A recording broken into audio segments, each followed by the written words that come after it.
The Melbourne Storm released their 2026 home jersey and training range the other day, and I'm kind of glad it's taken me a little longer to get to this review because it's allowed me to put in a little more thought.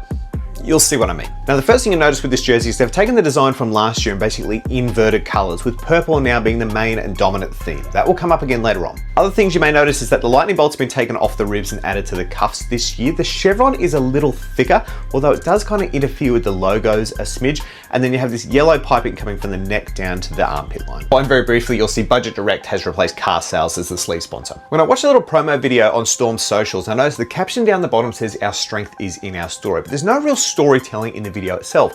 So I jumped on the website where the subsequent article said this was a bold update with purple taking the center stage, looking back to the past, but with nods to the future. And further down in the article, the CEO says that this jersey represents who we are as being proud, bold, and unapologetically Melbourne Storm. But color aside though, I can't really say that this jersey screams to me proud, bold, and quintessentially Melbourne Storm. I mean, this is bold, and I think this looks proud, and I think this is bold, and I even think this is pretty proud.